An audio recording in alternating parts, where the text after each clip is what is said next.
Sounds unbelievable. This is the new Ferrari 296 GTS. The S is the key letter there because it stands for Spider, which means that what we have here is the open-top version of the 296 GTB, one of the most mind-bending supercars we've driven in a very long time. But just because we love the coupe, it doesn't guarantee that all will be perfect here, mind you. There are some performance car fans who will tell you until they're blue Corsa in the face that open-top sports cars will never be as good as the hardtop equivalent, that convertibles are heavier, slower, and as a result, lose their edge. They're just a car for posers. And to be fair, they're probably right, at least on that last point, because, well, this is a 278 grand Ferrari, so you want it to be at least a little bit showy. But what about the rest? Well, naturally, Ferrari disagrees. It tells us that the GTS is the most fun model in its lineup. But look at the stats, and those convertible doubters might have a point.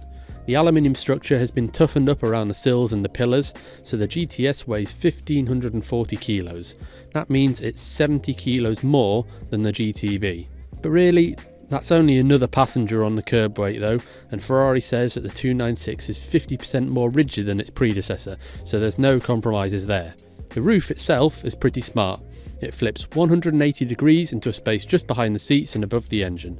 It only takes 14 seconds to operate, and you can work it on the move if you keep it below 28 miles per hour. Perfect if you want to protect the insides from the drizzle. Speaking of which... So let me talk to you about this cabin. Now, first of all, top marks to whoever at Ferrari decided to pair this beige leather with the blue Corsa exterior, because it looks fantastic.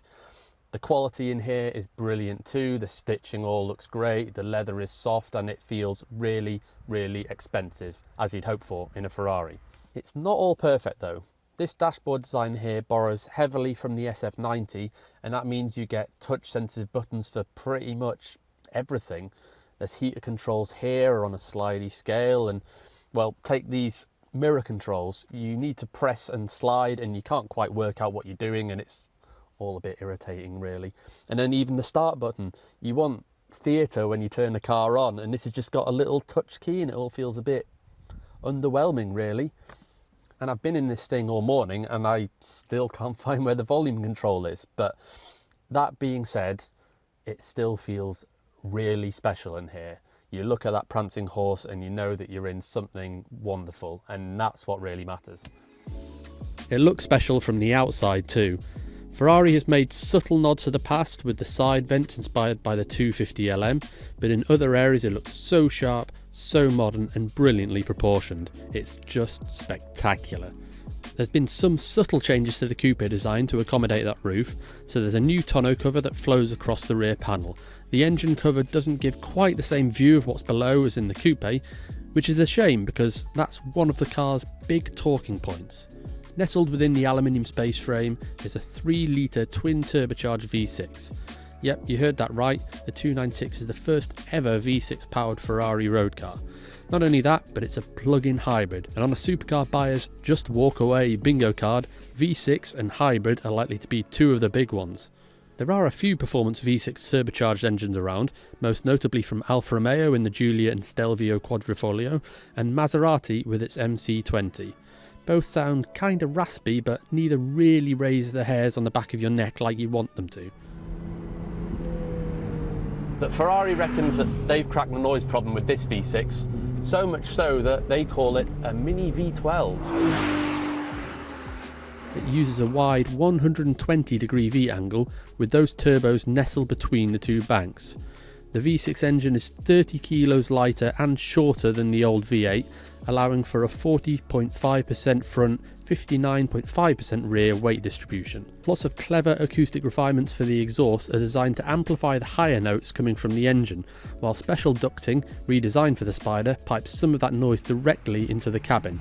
There's no fakery here then, just smart musical tuning. But enough of me talking, just hear it for yourself.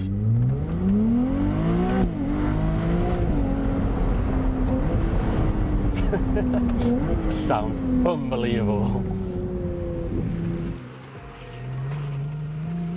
On its own, the V6 makes 654 brake horsepower and revs to 8,500 RPM. But remember, This is a hybrid. The electric motor, or MGUK to give it its full F1 name, sits between the engine and the gearbox. Switch the hybrid system settings to qualifying mode, and both the e-motor and the engine give it their all in unison, resulting in 819 brake horsepower and 740 newton meters of torque. Now, on the face of it, sending 819 horsepower all to the back wheel sounds like it might just make the 296 feel a little bit interesting, shall we say? But Ferrari has the answer. In fact, it's thrown more acronyms at this car than an economics textbook to make it just behave itself. There's TMA, CSC, 1GBT, ABS Evo, ESSC, you get the point. Essentially, Ferrari has enlisted the help of a lot of clever software boffins to make the 296 both as formidable and as friendly to drive quickly as, well, anything really. And what that all means is you just have so much confidence to drive this thing really quite quickly, and it just grips and it goes and it stops and it's just phenomenal. Never has so much performance felt so accessible. 0 to 62 miles an hour takes just 2.9 seconds. 0 to 124 miles an hour takes 7.6.